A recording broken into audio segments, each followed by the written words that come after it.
Vatsimpana etny pasteur Ratovelo Roger. Iary vavaka sika tompoko. Voninahitra no atolotra ianao ry Andriamanitra ray zanakary fanahy masina, le rainay amin'ny anaran'i Jesosy Kristy tomponay, ilay efa niantso ny anaranay tao anatin'ny faharatsiana, ary mbola nameanay indray hery vaovao ka hiatrika an'izao marain'izao. Misaotra betsaka Jesosy satria araka ny teninay aminao isan'andro fa tsy mionona fotsiny ianao tamin'ny namoizanao ny ainao mba navotana anay fa mbola mikaroko anay ao anatin'ny faharatsiana, mikaroko anay ao anatin'ny fahaverezana mba hitena hitododo eo aminao ka tsy ho verimaina le raha nalatsakao ho hanavotana anay. Ary anisan'izany zao vatsy omenao anay zao, atrapanay foana Jesosy hoe aizao aiza ny tongotray amin'ny fanarahana anao, sao dia manao ny tsy fanao foana nefa mitondra ny anaranao ka nalabaraka anao. Ary zany isaoranay ianao fena amin'ny fandeferanao hahafahanay indray mandray ny hafatra ho ankehitriny.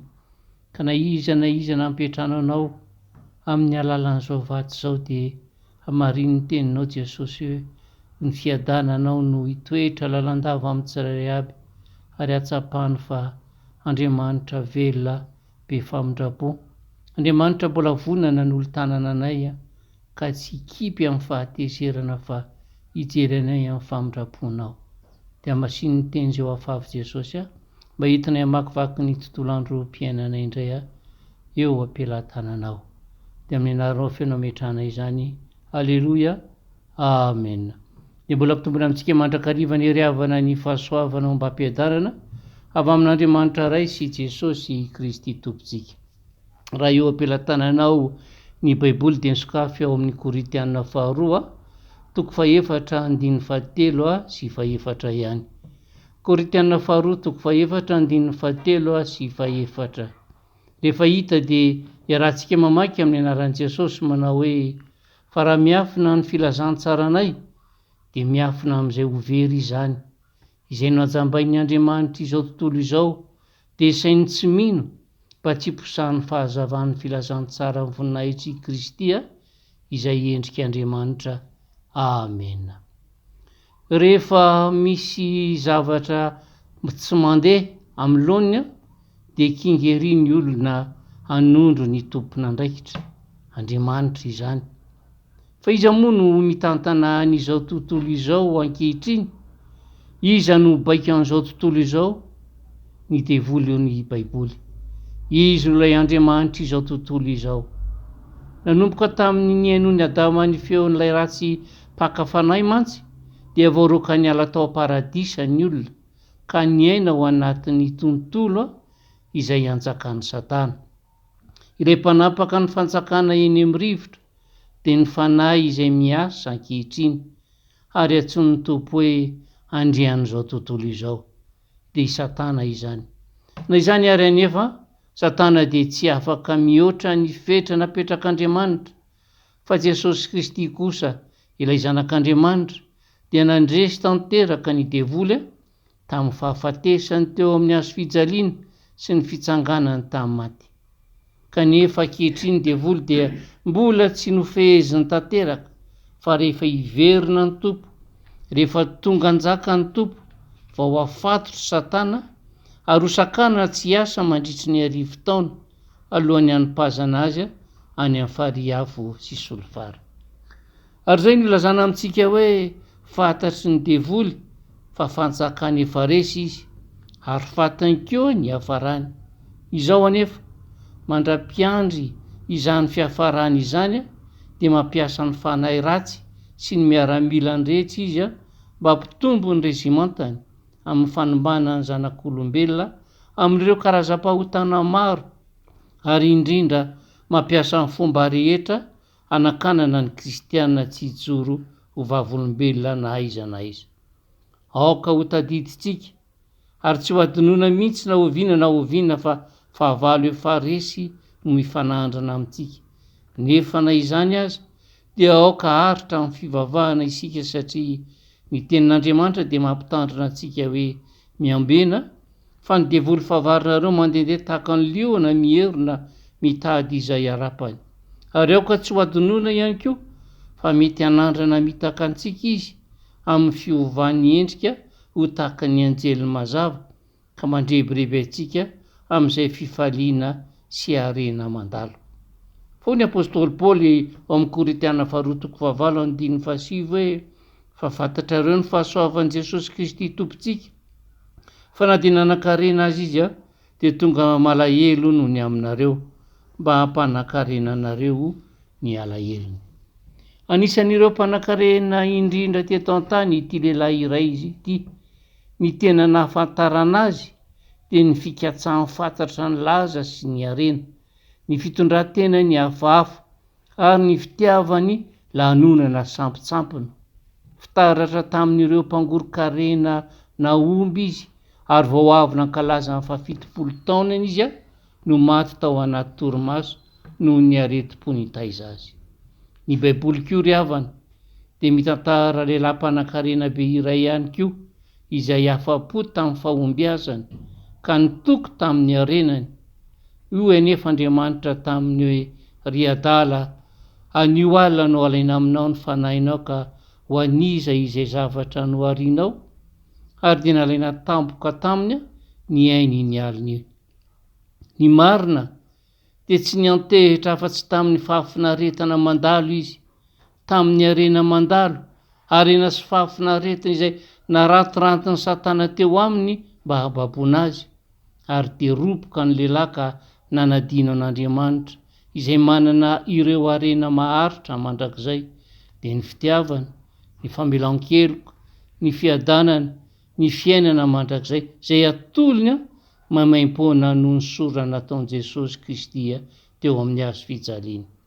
Tsy ny vola ihany no irian'ny olona ananana mba hafa-po azy, ary ina koa moa no mba dikany vola. Matetika Jesosy dia nampisongadina ny mahatsinotsinona ny harena izay imatimatesantsika sy angonitsika ety an-tany, fa manoloana izany dia mitaona antsika hiary harena any an-danitra izy. Io arenan'izao tontolo izao tokoa mantsy no tena mampanasarotra ny fametrahantsika n'Andriamanitra ho ivo ny fiainantsika, hankamiafina amintsika ny filazantsara isika izay ho very. Izao anefa Jesosy na dia manan-karena aza satria sy Andriamanitra dia niaina tao anaty fanotrana mba hampanankarena antsika amin'ny zavatsoa omen'ny fitiavany. Zahavina ihany nge ny fiainantsika eto tany, miseho vetivety dia levona. Aokare tompoko, tsy ho lanilanitsika fotsiny izany amin'ny fikatsahana zavatra maro tsy maintsy ilaozana. Jesosy ange ka nanolotra antsika ny fiainana mandrakizay, dia hoy izy any amin'ny bokin'i Isaia 5:22 hoe namelatra ny tanako, nandritry ny andro aho tamin'ny firenena mihodina izay mandeha amin'ny lalana tsy tsara araka ny sainany ihany. Mibaribary izany fa manolo tanana antsika Andriamanitra. Angamba tsy maintsy misy zavatra mifanohitra amin'ny fisainana maha olombelona antsika mihoatra no famitram-pihavanana araka izay hamaritan'ny baiboly azy. Tsy mahatalanjona ve hoe ilay Andriamanitra lehibe, Andriamanitra ny lanitra sy ny tany no miandry antsika hanaiky ny famelan-keloka atolony? Sy hitantsika ve fa mifanohitra tanteraka amin'izay mitranga eo amin'ny samy olombelona izany? Ny antsika mantsy, ny rariny amintsika dia ilay diso no manao dingana voalohany hamitram-pihavanana, mangataka famelan-keloka, ny halatsiny ary azo ny atao dia manonotra ny zava-bitany. Fa afa-tanteraka mihitsy eo amin'ny Andriamanitra sy ny olona. Andriamanitra mihitsy ilay mpampihavana, izy no manao dingana voalohany ary tsy vitan'izay manao dingana fa miantoka ny lany rehetra amin'izany dingana izany. Ny zava-misy anefa, na dia tsy mitsahatra manolo tanana tamin'ny olona azy Andriamanitra, dia tsy nohenoina izy, tsy noraraina izy satria firenena mihodina raha olombelona. Ary io tsy ny olona tsy mpino ihany, izy ireo azy efa tsy mino, fa ny mampalahelo dia isika milaza ho kristiana aza dia tsy mitsahatra mihodina mandrakariva, tsy miraharaha azy. Andriamanitra nefa ry havana dia manantona antsika tsirairay, ary raha manaiky handray ny tanany tsotra aho dia hita fa tia izy ary tia naisitra ilay toetrako mpankahala ka nolo an'izany ho fitiavana. Anaisitra ilay fitiavako arena mora levina ka hosolony ny fitiavana ilay arena mandrakizay. Ahoana no atanteraka izany? Tamin'ny alalany hafatesany zanany. Raha vompy teo amin'ny azo fijaliana Jesosy dia nivesatra ny fankahalarantsika an'Andriamanitra io sy ny fanalavirantsika azy tamin'ny fitiavantsika ilay arena mora levina. Narodan'i Jesosy ny rizina vokatra ny fahaotantsika izay mampisaraka antsika tamin'Andriamanitra. Tsarovy ilay toerana nisan'ilay fahalalary avana rehefa lany ny lova izay nidonginy tamin'ny rainy ka mbola tena niosina tamin'ny kisoa izy, nefa mbola natoky ny fitiavan-drainy izy ka izany fitiavana izany indrindra no nanintona azy ody any aminy. Isika ihany koa re, ny fahaotantsika, ny fitiavan'Andriamanitra antsika izay mbola manolo tanana dia mamerina antsika mpanota hiverina eo aminy, fa ny famoram-panan'Andriamanitra dia mitaona hibebaka, ary izany no nisehon'ny famindrapony araka izay nolazainy fa izay ary mbola marina ankehitriny hoe fitiavana mandrakizay no nitiavako anao, koa izany no namparitako ny famindrapo ao anao. Amen. Hivavaka sika tompoko. Isaotranao fen'izay Jesosy tena faly ny fonay ny amin'izany fahatsapana izany fa hay ianao ty mandraka ankehitriny tsy mionona fotsiny amin'ny mandohalika eo am-poditry ao ny Andriamanitra ray mivavaka ao anay fa mbola manolo tanana anay foana hoe miverena ry zaza-piodina fa raha mierina nge ianareo ka ho raisiko indray. Betsaka tokoa mantsy ny ratiratin'izao tontolo izao, indrindra manoloana ny ariana izay toandevina anay no mbola manahakana anay tsy hitodika any aminao, hiverina any aminao. Aza velana ho tratry ny zava-doza izay vao hitodika aminao Jesosy, fa ao anatin'izao tanjaka izao, ao anatin'izao fahasalamana izao, ao anatin'izao herina izao, eny ao anatin'izay fananana nampindraminao anay izao, no avelao izay taridro izay tena hitodika tanteraka aminao ka ny aminay ray manontolo no entinay hanomponanao, ataonao fanirankiraka ety amin'izao tontolo izao. Raha makivaky ny tontolo andro tokoa mako izay androany, tontolo andro izay tianao anehoanao aminay Jesosy fa manana anao ato anatinay izay dia hitoro ny filazantsaranao, mehoery metanjaka izay ahafahanay matanteraka izany. Fa na inona kosa nefa Jesosy, izay rehetra mba matery anay tsirairay aby, satria ety an-tany-piazakazahana izay feno ady ety mba ataovao mivoaka mpandresy izay Jesosy ka ho faly mananao ka tena mbola tsy aro mihitsy fa tsy manadino anay ianao na dia niodina taminao ary izay.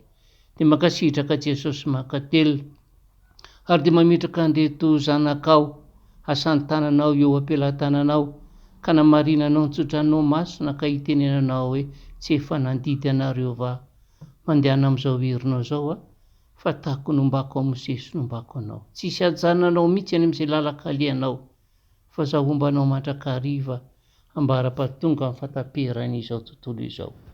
Dia mankasitraka fen'i Jesosy mankatela tompo malalo ny amin'izay rehetra fitahinao sy fitsaranao anay isan'andro ary rakofy ny famindraponao izay. Tolotrainao ndera sy ny anjaran'ny voninahitra anao zany hatramin'ny voalohany dia anao mandrakizay. Alleluia. Amen. Dia mahireza izay ava malalo amin'ny tompo, samy tahin'i Jesosy daholo tompoko.